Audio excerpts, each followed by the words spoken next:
right, good afternoon, everyone.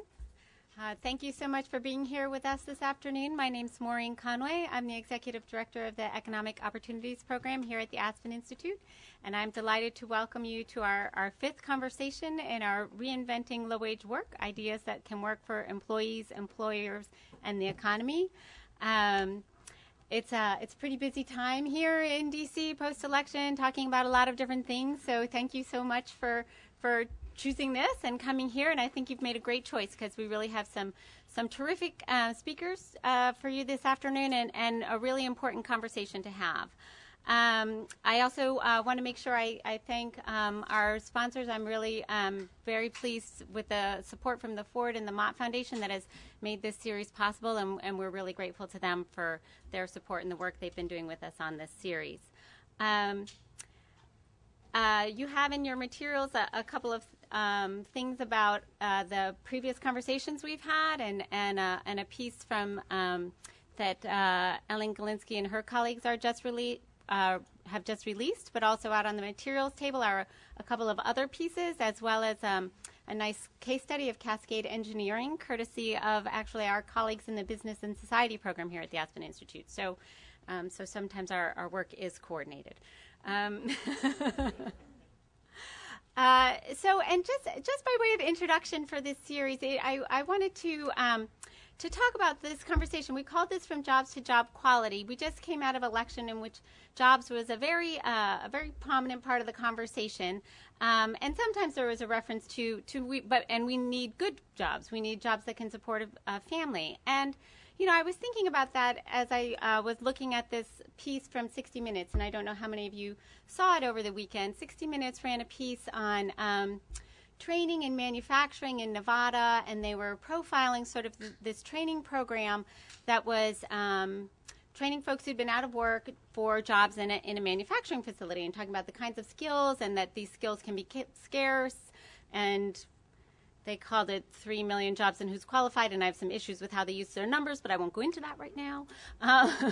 But the thing that struck me at the end was these folks did complete the training program, and 2 of them got full-time jobs at the manufacturer that they were profiling, earning $12 an hour. And you know, I think the 2 folks, they seemed pretty happy with those jobs, that they were getting these jobs that. But I thought about it, you know, so is this what we're talking about when we talk about a good job? Because at the same time, one of the gentlemen is married and has 2 kids, and I thought, well, that family, you know, $12 an hour, they still qualify for food stamps. So, you know, what are we thinking of that is a good job, and what does it really mean to have a good job? So I think that these are really some hard questions, and so that's why I invited other people here to talk about them. So we have a really wonderful panel for you today, and I will just introduce them very briefly, but you have bios in your materials. You can read about their very accomplished background. So right next to me is Javier Murillo, president of the Service Employees International Union's Local 26 in Minneapolis. Let's see who's next to him. Next to him is Fred Keller, Chairman and CEO of Cascade Engineering, and we also have Ellen Galinsky, President and co-founder of the Families and Work Institute. And I'm very pleased that we have my boss and our Executive Vice President for Policy and Public Programs, Elliot Gerson, here to moderate this series. Elliot has been just tremendously supportive of the work of the Economic Opportunities Program and of building this series and bringing it out, and so I'm really pleased that he could make time in what I know is a very busy schedule to come have this conversation with us here today. So thank you, Elliot, and thank you all for being here. Okay, thank you very much, Maureen. Thank you all for being here, and I'm really thrilled to be part of these conversations. The Economic Opportunity Program has been a long, how long has the program been here? Oh, it's 20 years, over 20 years. Over 20 years. It's, you know, the Institute now has almost 30 policy programs, but the Economic Opportunity Program is really the foundation of much of what we do. And now, working around it, we have 4 others directly focused on issues relating to domestic poverty and improving opportunities for employment, particularly for poor people. And then there are probably another half-dozen programs here at the Institute that relate directly or indirectly to these critical goals. And as Maureen was alluding, one of the things we're trying to do at the Institute is try to have these programs collaborate and leverage their extraordinary insights into these critical problems that get, frankly, far too less attention in American politics than they deserve. As Maureen said, we just did go through a presidential election, obviously. I can't recall any mention of poverty, which I think is shameful. There certainly was a lot of discussion about jobs. But jobs in the context of, I think, often sort of focus group tested concepts that would target particular segments of the electorate. But clearly there was also a recognition that what we need are not only jobs, but quality jobs. And in some instances, you got a sense of that because of how people would talk about manufacturing jobs, how important it is to restore manufacturing jobs. But it seems to me implicit in that is the question about, well, what about other jobs? Why should there be any jobs that do not allow a family to emerge from poverty? Why does it have to be manufacturing? Why do we countenance so many jobs where people can work extraordinarily hard, yet still have no opportunity to improve their family's economic status? So, the good news is there's a focus on jobs. Not as good is the fact that they're not drilling down to an understanding of the reality of the workplace for so many millions of Americans. And particularly when you consider so much of the American ethos is really that all you need to do is work hard. And if you do work hard, you are assured a place in the middle class and assured an opportunity for your children to have better opportunity than you do yourselves. So what I'm going to do before I open it up to all of you who all have tremendous interest and expertise in this area to engage in a conversation is with our panelists touch on a few different areas. First, on job quality, what job quality really means. Then we'll talk some about job skills. We'll talk also about the role of government. And finally, we'll talk some about business practices. But let's start, and if we can, Ellen, sort of a central issue that Maureen alluded to is the concept of quality. If people do work hard and are willing to work hard, what kind of opportunities are they really going to have? You've been looking at these issues for many, many years. And I wonder if you could just talk to us about the trends that you see in terms of the issues that lower wage workers are facing, and what does make for a quality job that does allow one really to improve one's status, have a middle class lifestyle, have opportunities for their family.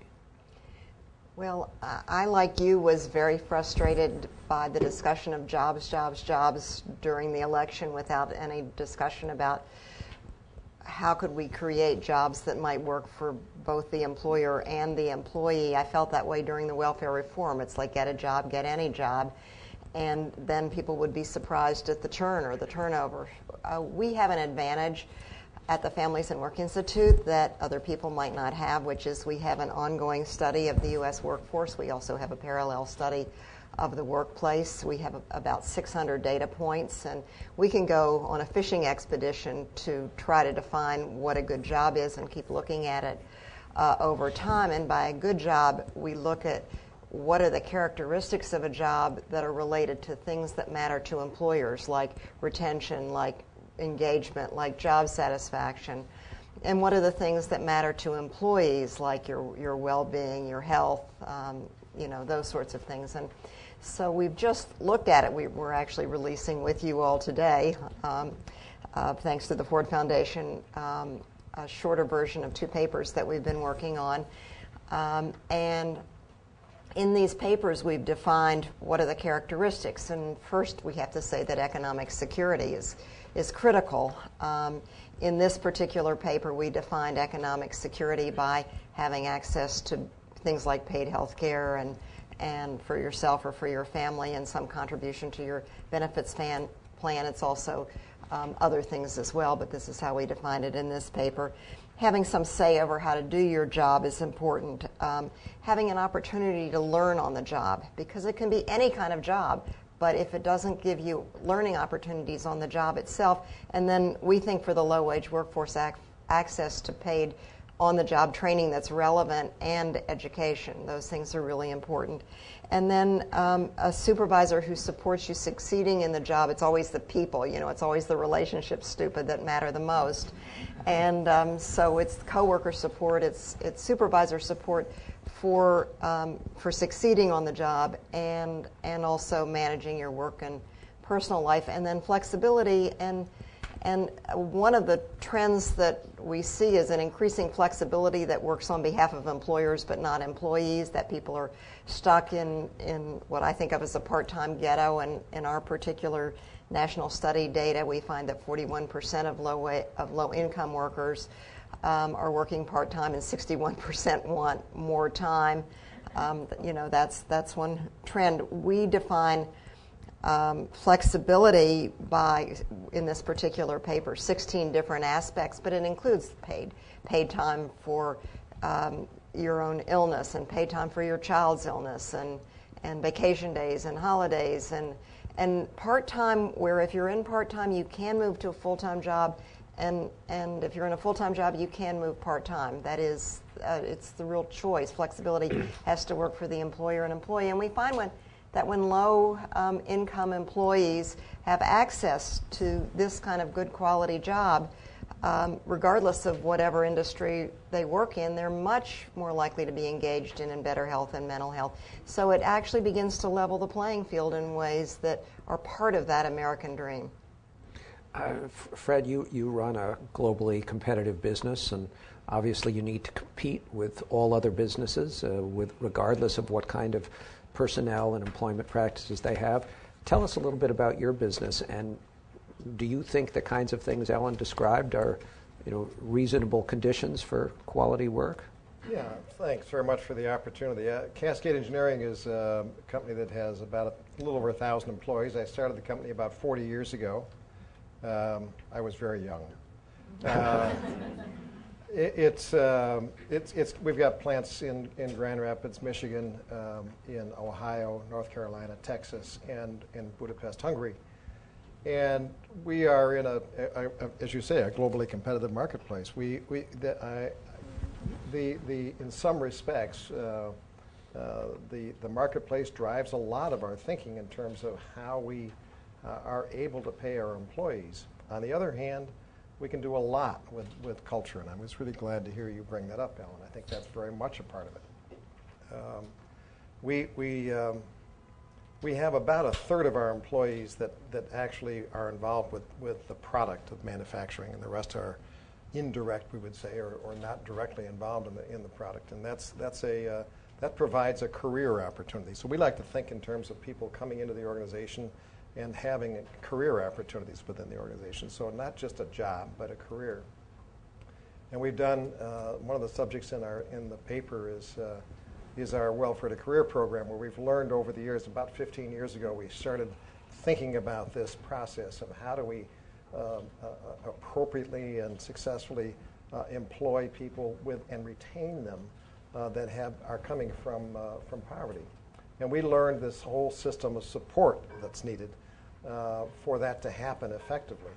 And that system of support is not only important for us as an organization. I mean, when you're able to do something like that, when you're able to successfully retain, we retain at 97% plus per month in terms of welfare recipients. Prior to that, it was in the 40s and 50s. But we've learned that by providing supports, we're able to have a work environment where people want to stay, and they are able to stay, and we're able to help them remove the barriers that are confronting them. Because when you move from welfare to a full-time job, there are lots of barriers. There are lots of new things that have to be learned. So we found that that's not only good for them, but it's good for the organization, because if we take care of those folks who are in most need, it really reflects on the rest of the organization, and there's a little self-interest there, but I like to think of this whole thing as finding something good to do and figuring out how to make it good business. Because if you do, then you've got something unique, and beneficial for all parties involved. So yeah, I think it's very much involved in the culture side as well. We do a fair amount of work in trying to create a safe work environment for us to have conversations about race and racism. We are very involved in that. We have declared ourselves to be an anti-racism organization. That takes work. We work at that a lot and try to have that safe environment where we can understand the issues and work at it. We are a certified B Corporation, that stands for Benefit Corporation. We work at the environmental side, but kind of a triple bottom line approach, so not only profits but also benefiting the earth and society. And so we call our headquarters building the learning community. You're either there to teach or learn. And that learning community is LEED Platinum certified. So we work at all of these angles, and it's a sense of pride for the organization. From what you say, I wish you had 200,000 employees and not just 1,000. Maybe I'll work on it. Maybe we can look forward to that. Keep growing. Javier, you work in different kinds of industries, and obviously from a very different perspective, and in an organizing context. Just tell us about your experience with this notion of quality and just how difficult it actually has become for American workers to get quality jobs. Yeah, I mean, so I'm the president of a property services local in Minnesota. We represent janitors, security officers, window cleaners, about 6,000 workers, and we're a completely private sector and service sector work. And I guess sort of sharing sort of the frustration about how we've talked about jobs in the political campaigns, but even more generally, that when we talk about good jobs, that there's often, it seems to me, an accepted assumption that there should be jobs that aren't good, that are just, that are going to be poverty, that someone, I think we should challenge the assumption that, should we say, if someone is working 40 hours a week, shouldn't, at whatever job, that person be able to not live in poverty? And in the work that we do, so we actually are entering into contract negotiations. I have a big contract convention this weekend with all of our members. But we're also working with, in the janitorial side, with a worker center that organizes workers in retail cleaning, which is largely non-union. And we're organizing workers who work at airports in subcontracted work. So in the Minneapolis-St. Paul airport, if you work inside the building, you're a union janitor, or if you work at say, Target headquarters in their corporate offices, the janitors who work in those jobs make close to $15 an hour, have health care benefits, have paid vacation, such, and they're not wealthy, but they, and that's true of the folks working inside the airport as well. If you do the same job cleaning inside an airplane, you make minimum wage and work largely part-time hours, no benefits whatsoever. Target headquartered, you have health care benefits, you have a decent wage. If you work in the retail store as a janitor, you make $7.75 an hour, maybe $8 an hour, absolutely no benefits. Same work. And interestingly, just because of the way that these industries work, our members often, sometimes their second job is working inside a Target store, or have family members as they're come from the same communities. It's a largely immigrant workforce. And the difference, of course, is that, and to me a key component of when we talk about what we need to do in reinventing low-wage work, is that if the empowerment of workers is not at the center of the conversation, that we will just sort of continue the problems as we have. You mentioned, Ellen, sort of having a voice on the job, but that the difference between those two work sites inside Target and inside the Target headquarters and the store is that workers have a union and a contract, and there are requirements for full-time work. I think what we are seeing sort of nationally and globally, really, look at the work of Saket Soni, the National Guest Workers Alliance. They've done work looking at the Walmart chain, the sort of the different layers of subcontracting, and how a large corporation like Walmart will, subcontract to a subcontractor to a subcontractor to a subcontractor, and then organize, and in their organizing work, these workers, they call Walmart the employer, because it's very important to make the connection that and to hold the corporation accountable for the work that the subcontractor does.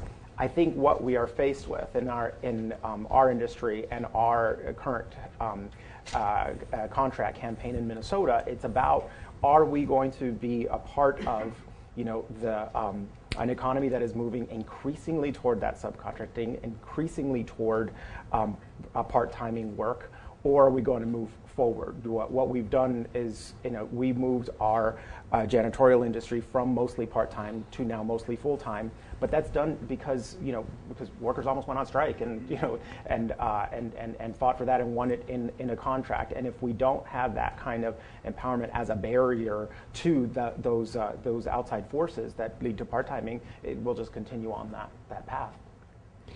Let's turn now for a few minutes to the question of skills and getting the necessary skills. We again hear a lot about education and its importance. We have a program here at the Aspen Institute we're very proud of, dealing with community colleges in particular and assuring that they do a better job of working with local industry to make sure that the skills that the students are getting are going to lead to good jobs. You all have experiences in your own perspective, in your own work, about helping workers improve skills. Fred, why don't we begin with you here? And I know that skills development is an important regional strategy in the Grand Rapids area, and I wonder if you could just tell us a little bit about what you've learned in that experience and what really works. I mean, that's what we want to understand. Yeah, thanks for that. About 8 years ago, anybody in the Department of Labor, Wired grant was bestowed on West Michigan, and that started us thinking about lots of innovations. Workforce Innovations for Regional Economic Development was the title of that grant. That was certainly helpful to get us going. Out of that, we said, that's a 3-year grant, so what do you do after the grant? Is always the question. And what came out of that is what we are now titling Talent 2025. And this is an effort where we are taking our 13-county region of West Michigan and aspiring to be a top 20 regional talent pool globally. That's our aspiration. That's a good one. That's a good one, I think, right? It's one that you say, well, why would West Michigan? Well, we've got a lot of assets, and we've got a lot of things that we can work on, but it is this particular group called Talent 2025 doesn't do anything. All we do is we say we illuminate, we evaluate, and we advocate. And it's really an unlikely group. It's actually a group of 75 CEOs. Now, CEO is a 4-letter word in some circles, but this is actually a wonderful group. Represents about 15% of the people that are working in the region.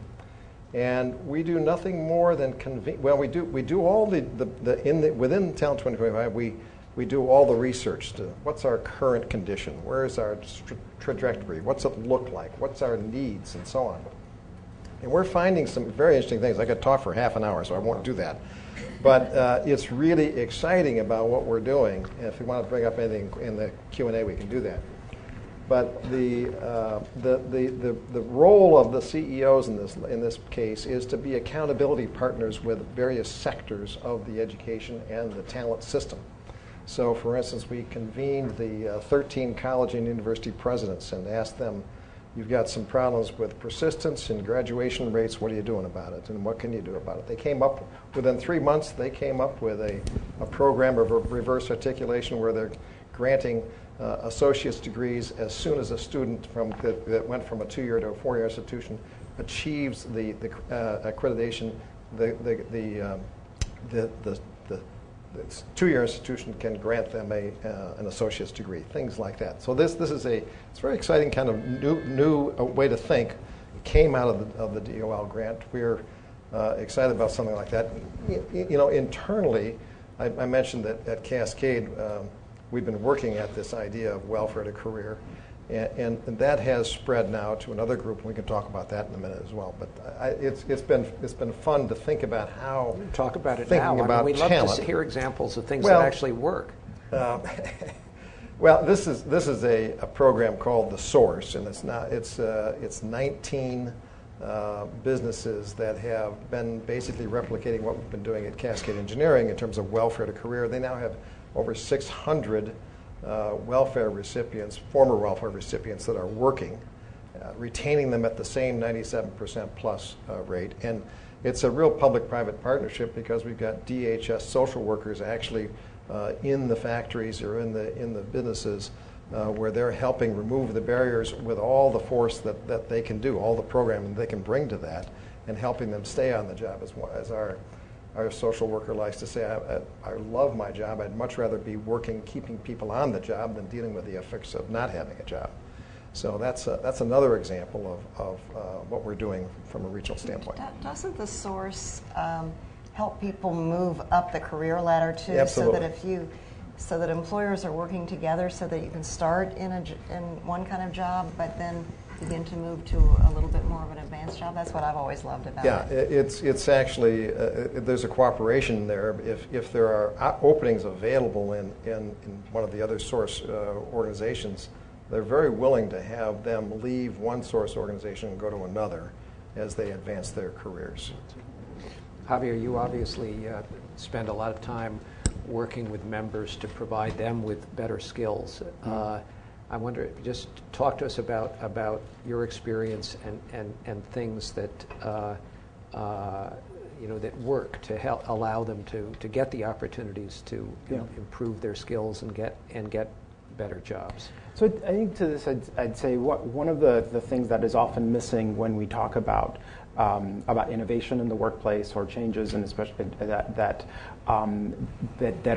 workers actually being in on the front end in discussions of changes, and this was something we dealt with a lot and talked about a lot 3 years ago when we were negotiating the janitorial contract, where we're knowing that there's a trend in the cleaning industry to move to greener practices, to move to day shift cleaning so that building lights are not on at night, and provides cost savings, but also and is better for the environment.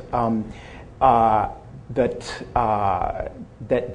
the way it was happening in some instances, we had an example of building that went to day shift cleaning, where the office workers got notice 6 weeks in advance of the shift, of the change to day shift cleaning, emails that we're going to be moving to this, and there will be different practices, and you'll see the janitors during the day, et cetera, et cetera. The janitors were given 1 week notice and told next week you guys will be now working day, which is a abrupt change to make. You have child care decisions, all these things you have to do.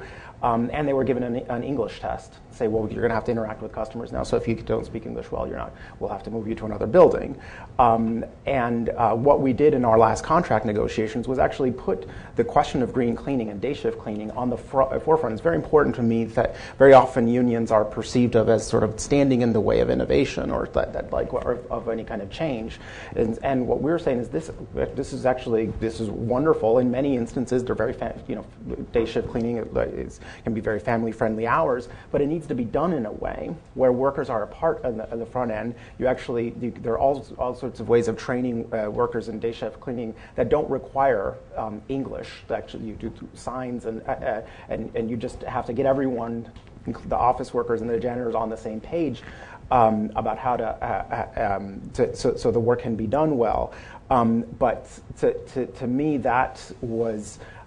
It was incredibly important for us to put this on the table, to say we don't want to stand in the way of innovation. We want to be a part of it. We want to be trained, And that's an example as well of, like, you know, in our local in New York, Local 32 BJ, they've done incredible work in the areas of green innovations and cleaning to provide career ladders for people who go from being a janitor to a lead certified supervisor who can do inspections in a building for energy efficiencies, things like that.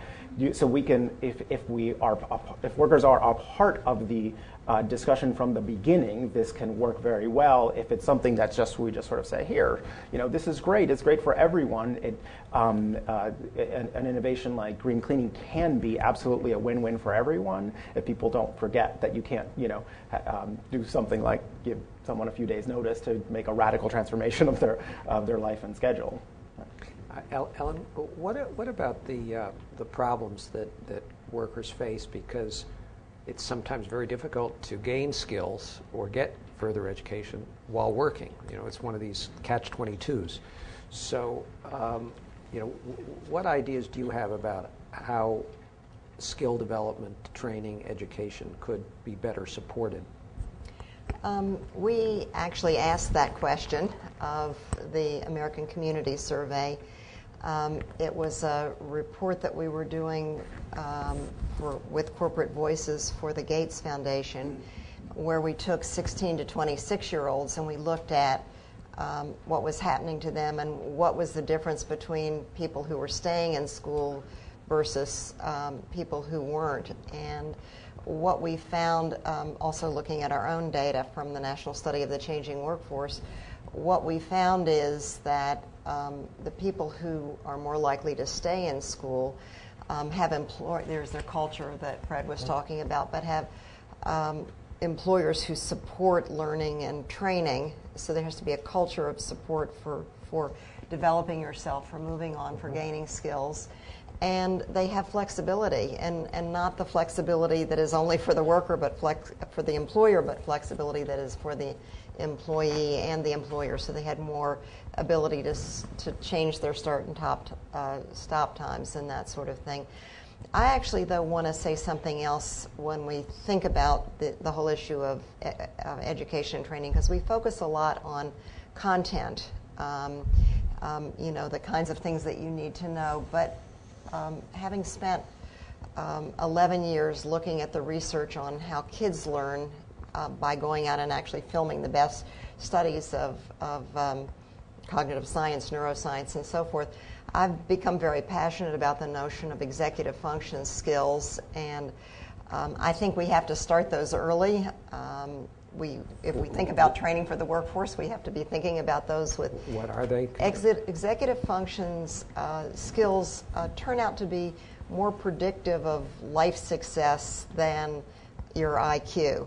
And they are the ability to pay attention, to focus, the ability to have a working memory, remember all the things that you're supposed to do, to be flexible because changing times require flexibility, but not to go on automatic, but do what you need to do to achieve a goal. So executive functions are always in pursuit of a goal, and probably a good example is the famous marshmallow test, where the kids who could sit there and wait for 15 minutes for 2 marshmallows versus 1 marshmallow.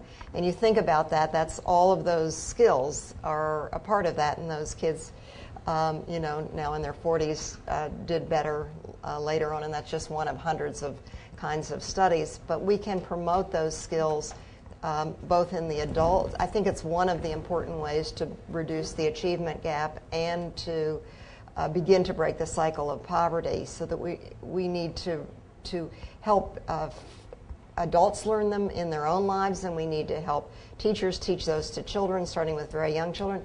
And I think we need to teach them to adults. You talked about having clear discussions about racism.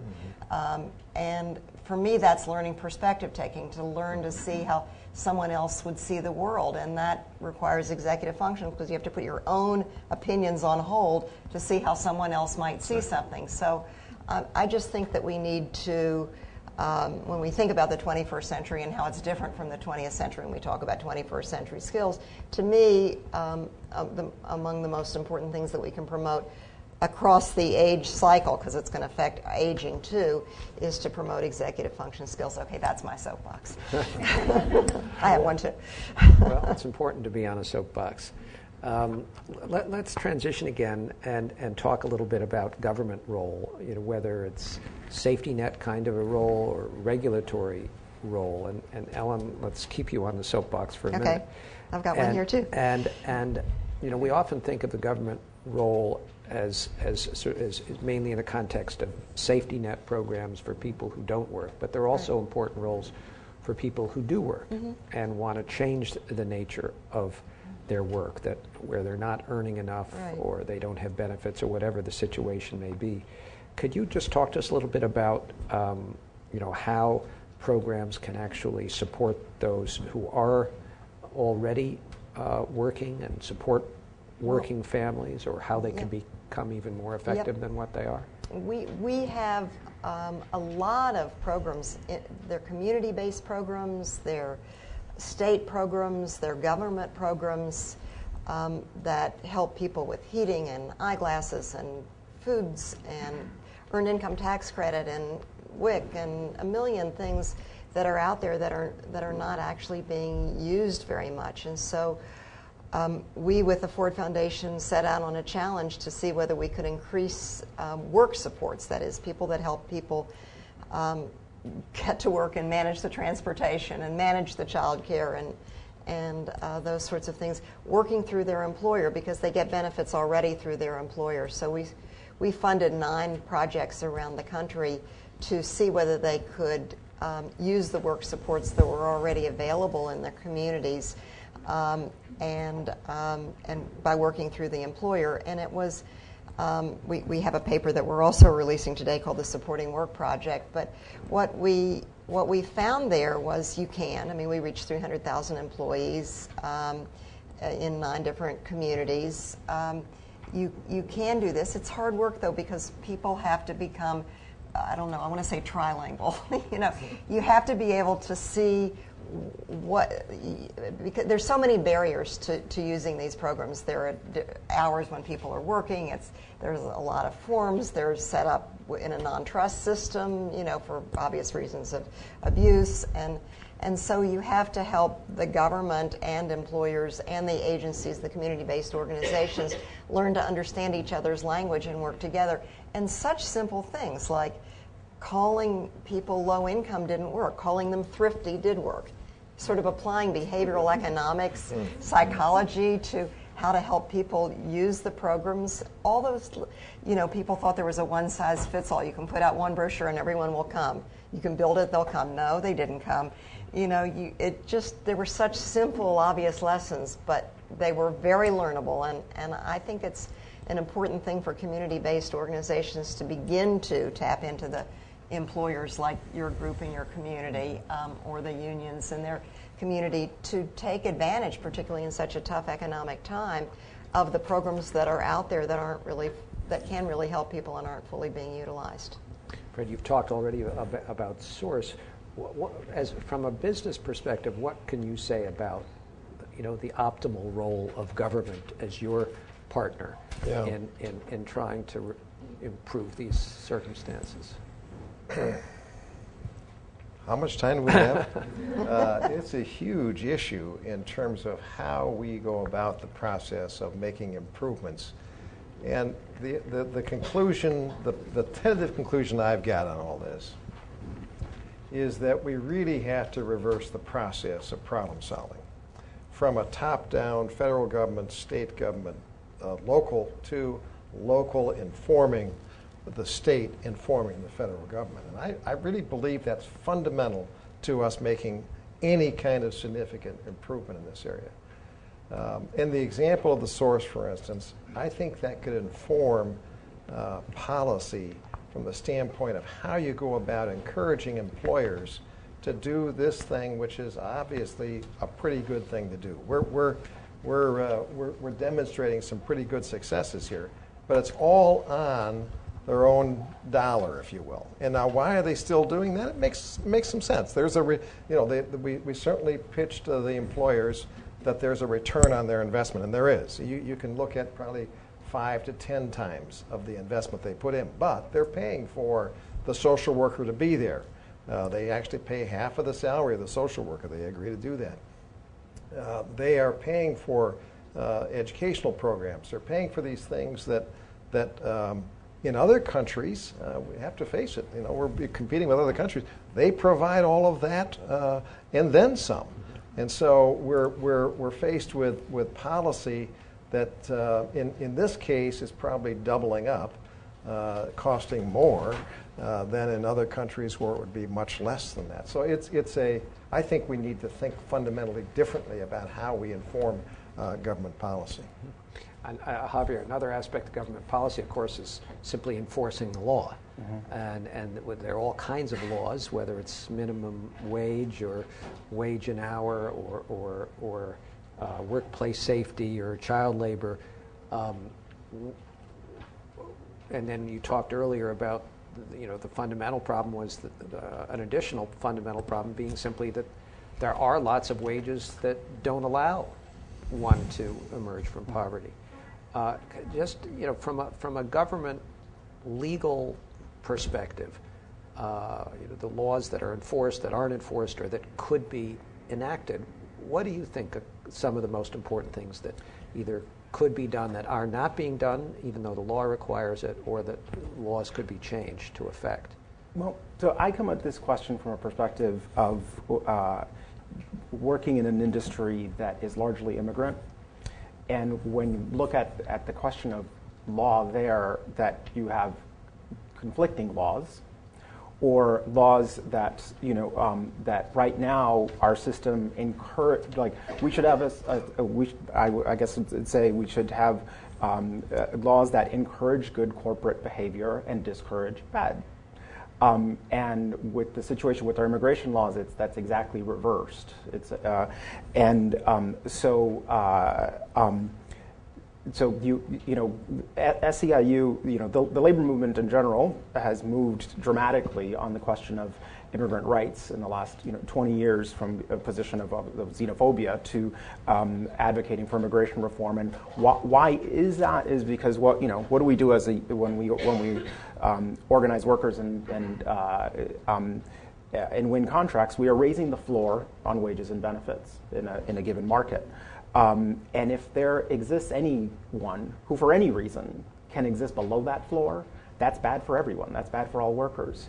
What we have is right now is, because there's fear in the immigrant community, and very often not. The reality is that whether you are undocumented or not, if you have a right to be paid for work that you should be paid for work that you do, and your employer cannot, has to obey OSHA laws and et cetera, but we basically encourage people to go underground right now in order to avoid these laws, these regulations. I think that in recent years, our direct experience of this, under the current administration, there was a sense that we would do things differently, and we had very big dramatic raids on workplaces under the Bush administration. They moved to a system of I-9 audits, where the Immigration and Customs Enforcement goes into an employer and they check I-9s of their workers. And this is sort of I think, seen as a kinder, gentler way of immigration enforcement. But what happens to those workers? So they're not deported. They're no longer employed. In our case, where this happened to us, we lost 1,500 members in the last 4 years through these. The workers don't leave Minnesota. They just go from a job where they are making good wages and they had health care benefits to employers that pay them in cash and aren't sometimes below minimum wage. So we actually just sort of are moving people more toward the bad apple employers that we want to discourage from even existing. And so, to me, this question of solving this problem of our immigration laws is just fundamental, not just for immigrant workers, but for all workers, because there is that downward pressure that's created by those who exploit our broken immigration system for a profit. you talked about bad apple employers. Let's just shift again a little bit to employers. Employers' practices, as we've certainly seen from the exemplary practices that Fred's pioneered, practices make a huge difference. And whether sometimes we hear about high road, low road kind of employers, bad apple, whatever. Can you give us any experience you've had working, organizing, promoting a particular business and to transform them from a low road employer to a high road employer? Well, I mean, I think a labor management relationship should always work toward that goal, right? That you in the example I gave before, the difference in the commercial cleaning industry versus retail. You in the retail cleaning industry, it's not uncommon, for example, for a worker to clean a department store, arrive work at night, they're locked in the store all night, let out 6 a.m, but paid for 5 hours of work because they're told, well, it's not a big store, so it won't take you that long. So locked in the store. I met a person who this was the case for them. What we are doing in Minnesota is partnering with a worker center that is working in the retail cleaning industry to raise standards there, because we have the ironic situation that our employers in the commercial cleaning industry don't even want that work because it pays so badly, the retail industry. But what their work, they have actually consolidated a lot of the retail cleaning so that it's now mostly done by one contractor, and now we are organizing that workforce. I think very often it looks to people, there's an assumption that especially when it comes to unions, yes, we disagree with our employers at times, contract negotiations and such, but that a good employer to me is one that is in dialogue with its workforce, and that in our case that is about the process of negotiating a contract, and then once that is settled, you are partners in protecting standards.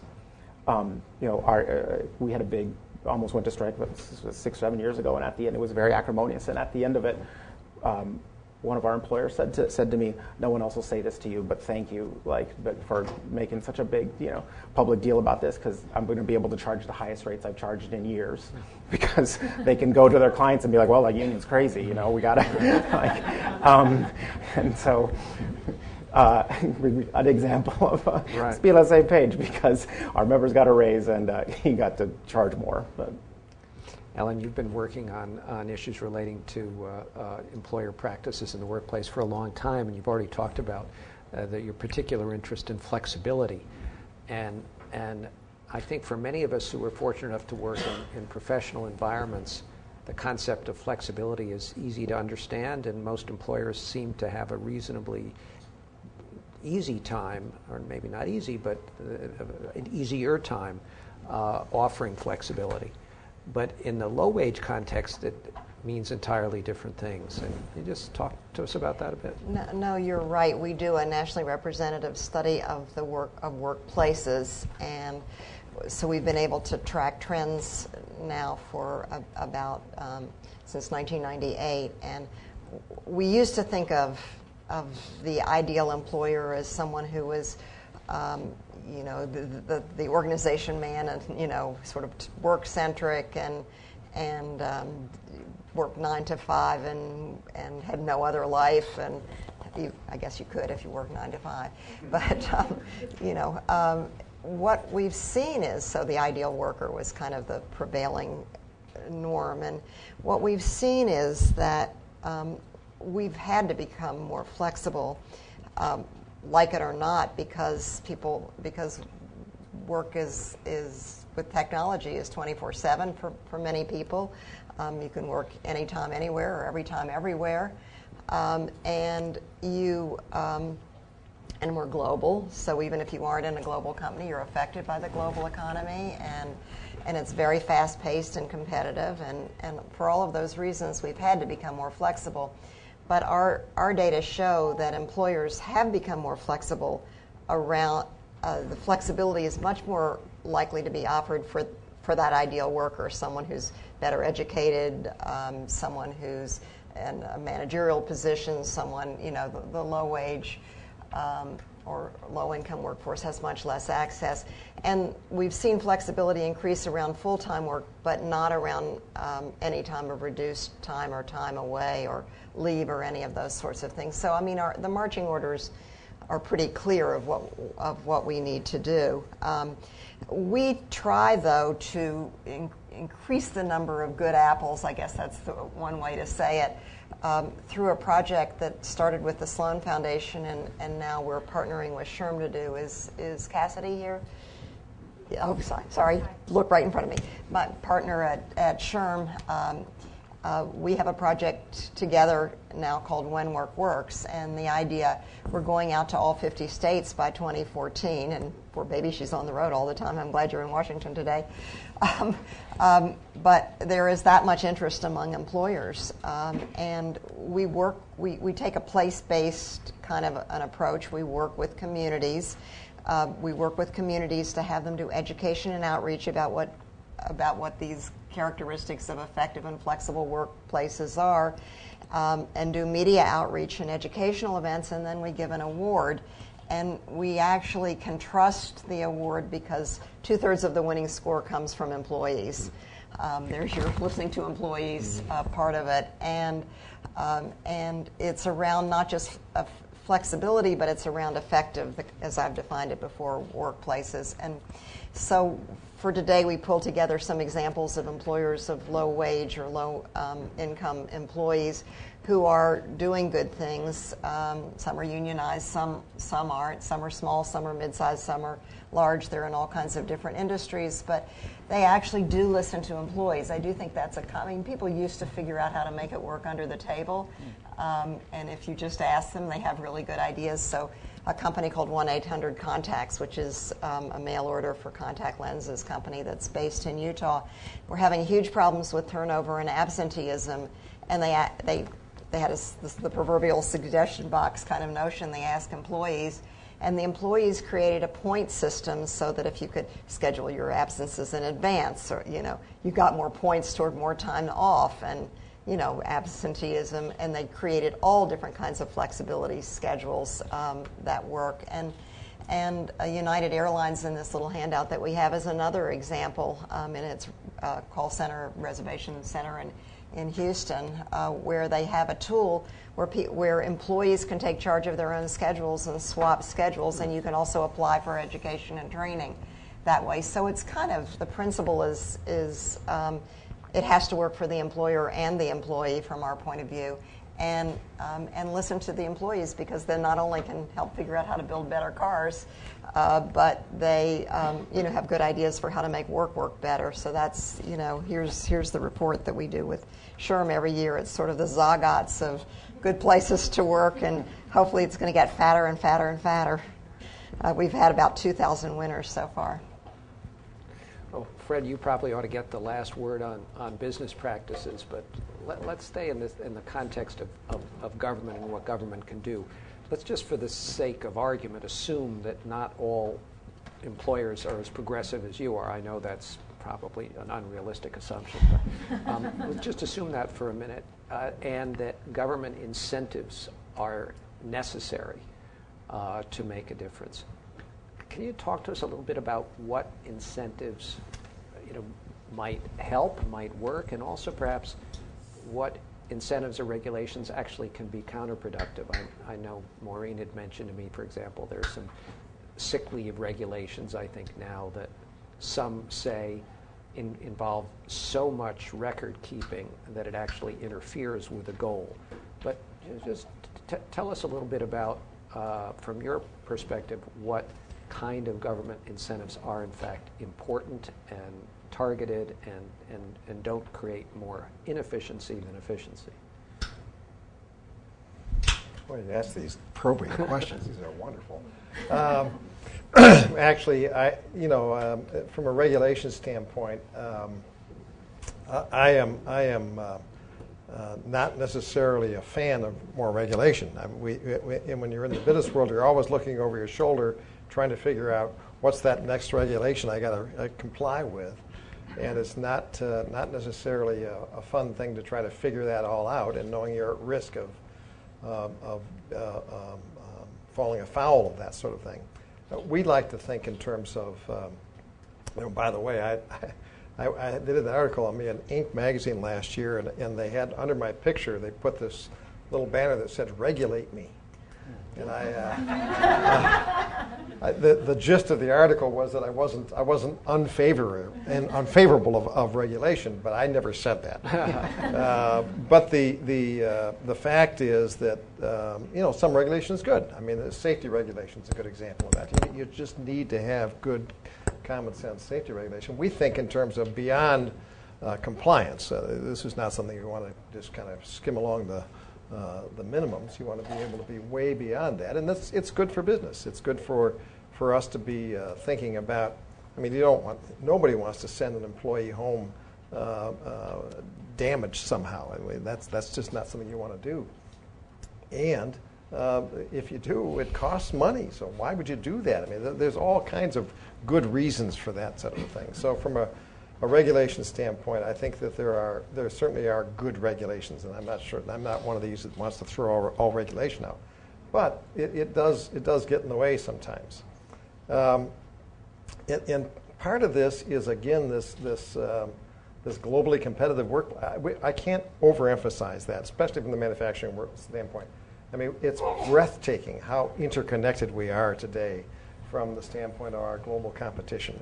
It's presumably that's why you have a plant in Hungary. Well, that's part of it. Yes, that's another story. But yes, but Greece has a little problem, and Europe catches a cold, and China slows down, and we slow down. I mean, it's just amazing how this is all interconnected. And so we're still in manufacturing. We're still under threat of losing more jobs, more of our business to other low-wage countries, and it's a constant thing we need to battle. So I don't think there isn't any one single approach to this. We need to be problem-solving this through. But if I was to imagine something positive, some sort of positive regulation, it would be. I don't think you incentivize employers. I don't think that holding a carrot out there and say you can if you do this you'll get that. I don't think that necessarily works. I do think that there are ways to think in terms of perhaps the reward would be the easier way to say that. If certain things are achieved, it will be you'll be receiving something in exchange for that from a cost basis. I don't think anybody's looking for some sort of a methodology that says if we have the right policy in place, you'll get all these lemmings following this policy. Having said that, I do think there are ways to put in place rewards for those who do a good job. Well, I'm going to turn it over to the audience here in a minute, but before I do that, maybe I'll just ask each of you, if you care to just make one recommendation, and you can choose to whom you want to make it. As Maureen said, we've just had a presidential election, but as you said, Fred, maybe some of these issues are best addressed at the local level, so you can have your choice. You're going to make a recommendation to your newly elected mayor, your newly elected governor, or the newly elected president. What is one thing, the highest priority that you would give for improving the low-wage work problem? Javier? Probably something to do with union organizing. Well, I guess I'd go back to what it said at the beginning, that my challenge to us and to our president and everyone would be to say, shouldn't we think of this as that the floor is that people should be able to work 40 hours a week, who want to work 40 hours a week, and if you work 40 hours a week, you should not live in poverty and should have a job that gives you a life of dignity. It seems simple, but we are very, very far from that reality. And much of the conversation that we have about good jobs actually seems to reinforce the notion that there will be jobs that you will have that will not provide that for you. And I think that that's a mistake. And I think that when we see the industries that we organize in, that our members work in, that jobs that others consider terrible jobs can become good jobs when workers are empowered to improve the standards in that industry. Fred? Yeah, I think the message I would have is the unit of change is the community, and that we should look at more policy that encourages that. When we look at, you talk about our mayor, in West Michigan, in our 13 counties, we have 100 units of government. Which mayor? Which person? I've been studying this issue of how do you make change in a community when no one's in charge, basically. There's no one in charge in the community. So how do you do that? How do you go about that process? Fascinating things. And I think that what we need is enabling legislation as opposed to restrictive legislation. We need enabling things that can allow the communities to spend the dollars that they would otherwise send somewhere else, or maybe that comes back, but at least it's allowing them to make decisions. Simple things like, where could you spend your WIB dollars, your Workforce Investment Board dollars, in training, or would you do that in some way to be able to prevent some of the things that are happening as a result of people not having jobs? So, where could that community better spend their dollars? It would be the issue for me. Ellen, you have the last word. Well, I actually gave children in a study a wish for their parents. I asked children, so you gave me a wish, so I'll go to what the children said. I asked children, if you had one wish that could improve the way your mother's or your father's work affects your life, what would that wish be? What do you all think kids might wish? More time. Yeah, we asked a representative sample of adults what they thought kids would wish, and most of them said more time. That's not what kids wished. Any other guesses? More money? What? More money? Well, that was the second wish. More time was third. How about pride in their work? Happier. Well, the reverse of that, I'll tell you. The largest proportion of kids wish that their parents were less tired and stressed. Mm-hmm. And yeah, most of us don't think about it. So if I have one wish, and I know from our national studies of the U.S. workforce that the health of the American workforce is going down. We have a situation, particularly among men, interestingly enough, men's health has gone down the most dramatically. And men usually don't self-report poor health, so this is probably worse than what our self-report studies show. What I would hope, we have people who are underemployed and overemployed. We have overwork has become a word now. I wish that we would tackle the whole issue of how we work these days, because I think we think we can't, but we actually can work more effectively and be more productive. And so the president in March 2010 had a forum on workplace flexibility that started a very interesting dialogue among people who don't usually talk to each other. Employers of low-wage workers, union organizers, employers of professional workers, researchers, et cetera. I would like to see that kind of forum repeated at the White House. That got a little bit even bigger megaphone, but we also tackle in there the way we work today so that we can healthcare is expensive. We all know that's a huge problem that we're struggling with. We've got to figure out how to work in ways so that the kids have a different wish for us. Thank you. Ladies and gentlemen, we have a microphone, and if you can just give us your name and affiliation very quickly in a short question, so we'll have time for as many as we can. Yes, the gentleman on the aisle. Hi. My name is Sam Lakin from Prosperity Projects. This is for Mr. Keller. I had the opportunity a few years ago to work with the West Michigan Strategic Alliance on the Wired grant. Yep. It's very impressive what they were able to do, as you point out, with really no jurisdictional authority to be able to do it. Currently, I'm working on a project in 10 labor markets around the country dealing with the issues of growth and opportunity. And I heard you talk about some of the activities going on in West Michigan. What is it, do you think, that are the most effective things that can be done on a regional level. And there's plenty on the national level, minimum wage laws, family leave, et cetera. What on the regional level can be done to deal with these quality of work issues and scarcity of work issues? Yeah, that's a good question. I think that's what we're trying to address in our Talent 2025, frankly. What we've learned is that the employers are not doing a good job of telegraphing needs. That's a good start. And then the educational side is not good at necessarily wanting to know that information and doing anything with it.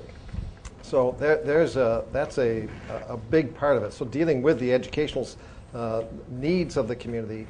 And we learn that this is one of those things that you get a little better, more skilled workforce, you get a little more better jobs coming in, more skilled workforce, better jobs, and that's a ratcheting up kind of thing as opposed to waiting for this flyby business to come in town and you're going to get all these new jobs and then you're going to educate people for them. So it really is that's part of it. But so thinking in terms of how we can understand better what our current trajectory is, what our current needs are, and how that's going to grow and where it's going to grow, and then educating to that. And then the workforce training portions are often very disconnected. We're just working on that right now in West Michigan, so that the workforce training is more involved with what do you want to learn as opposed to what job is available. It sounds simple, but it's not being done. And so how do we connect those issues? So there's a lot of nuts and bolts that can be done, I think, in that area. But it's long-term has to be a community understanding of what its future could be. I think without a vision, an understanding of what that community could be doing, where they could be going, and having some real energy and understanding of that, I think it's very hard to have any kind of workforce development taking place. Next question. Woman on the aisle. Thank you. My name is Edad Mercier with Wider Opportunities for Women. And at WOW, we run an initiative called Women in Work. And that initiative works with community organizations and other community-based initiatives to help women transition into non-traditional careers such as construction and manufacturing. And one of the issues that we consistently encounter is how the role of one-stop career centers, and essentially how frontline workers within one-stop career centers, how they're engaging with the workforce, and how they're funneling specifically female workers into different careers that may not provide employer-based benefits, et cetera. So I was wondering if the panel could maybe discuss the role of one-stop career centers and how much, what the impact of that is on the labor force and particularly training in terms of the workers. Yeah. Who would like to take that? I'm not deeply into one-stops, so I can. Sounds like a structural issue more than. But go ahead, anybody. I mean, I think we keep talking about the mismatches all the way along, and you just talked about a mismatch between education and the jobs that are there, and you're talking about a mismatch there. I guess my question comes back to Fred saying that you've got real leadership in your community to be able to move ahead, but that didn't just happen. I mean, so how do you, if you believe in this bottom up that could make the one-stops more effective, for example, in a community, et cetera, how would you nurture and create that leadership that's going to make because we've also all seen communities that are disasters. So what do we need to do to create that kind of leadership where the agencies in an organization can work together? We worked with one-stops in our supporting work project, and often there was a real disconnect between working with employers, we found too. So. Yeah, and I'll try to bring into a little bit of what you're talking about. But I do think that we underestimate the ability of business leaders to contribute to to the solutions of these problems. And I call it the heart-head dilemma. Most leaders in business have a heart-head dilemma. The heart says, let's do the right thing. The head says, hey, we got a business to run. We got a payroll to make. We got to make sure we survive. And I think that we need to engage that dilemma as opposed to putting them in a box. And I think that's probably one of the biggest opportunities that you can have here to engage the leaders. Now, specifically in terms of women in non-traditional jobs, I think that is something that there's got to be some structural roots there that people are just kind of stereotyping, and they're not doing there's not good training that's being done. There's somehow that's not being addressed, and seems to me that could be that's one of those where you have some dialogue, people understand it. We don't put people in. We don't create camps. We've just way too much putting people in assuming that they are going to think a particular way because of their position. We have a lot of positional assumptions going on. So I would encourage more community dialogue on that. In the back row. Hi, my name is Michaelia Davis. I'm an associate with the Ascend program.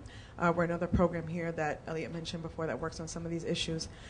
This is a question for Fred. Can you share some of the insights you've gained around the source? You talked about the 19 companies that are involved in that. How and what has worked well in terms of engaging the private sector, as you just mentioned, to partner on some of these issues? Yeah. I think this goes back to the very first meeting we had with. We had about 10 or 12 employers in a room, and there was a fair amount of crossed arms and stiff faces, like, you want to do what? And it really it took a single guy that was very involved in that Mark Peters, the head of Butterball Farms, was just absolutely on fire to make sure this was going to happen. So you do need to find the right. You need to find the right leaders. They exist. I believe they exist in every community. We've been invited in. We do a little consulting work within Cascade Engineering. We try to help with this thing. But there are business leaders that are willing to step out. It's an uncomfortable zone for most. But they're there. There's no question that they're there, and I think we just have to engage it and embrace it.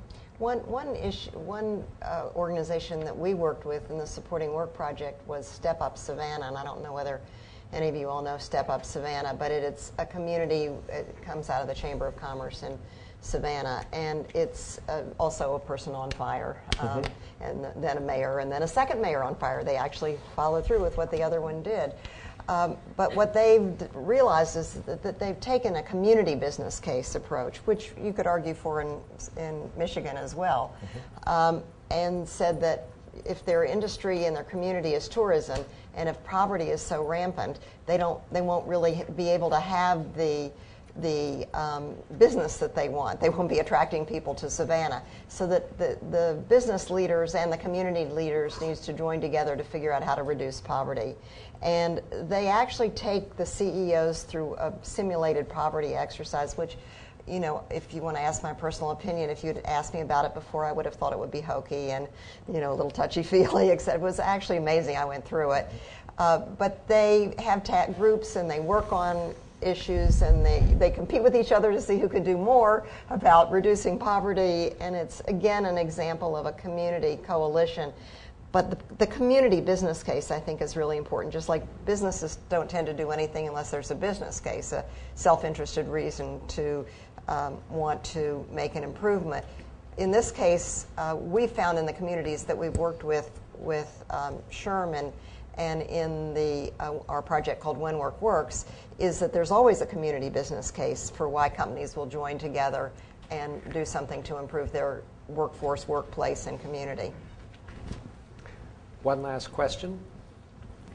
Good afternoon. Ron Hopkins, DC Children's Youth Invest Trust Corporation.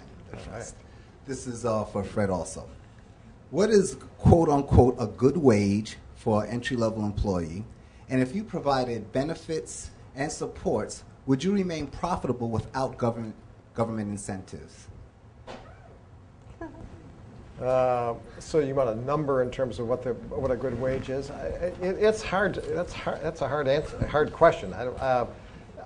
Our entry wages end up being around the average W-2 ends up being about $25,000, and they get with that all the health benefits, and we have 401k benefits and all that. So I mean it's. That's is that a wonderful middle class wage? No, but is it a place to start and work on their skills and develop and go forward? I think I'm proud of that. But the idea of looking at jobs as careers and having that ability to move, have that mobility. It's our job as an employer to help them do that. Why wouldn't that be in our best interest? It's in our best interest, and it's also in their interest. We want them to get better. We want them to have higher skills. We are not standing still in our needs from a skill standpoint. We are constantly spending time and energy. I forget the numbers we're spending right now, but it's a fair amount of money per employee that we're spending on improving skills all the time. The imposition of everybody's interfacing with computers. That wasn't true 10 years ago, 15 years ago. Everybody is required to have some understanding of the machinery and so on. All these things are important skill sets that we need to be able to continue to work at. Did I answer that? Not totally. The government profitability. Can we maintain a profitability? It's tough.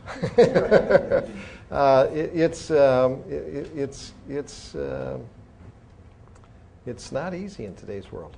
Manufacturing is not in the place it was 20 years ago. That's for sure.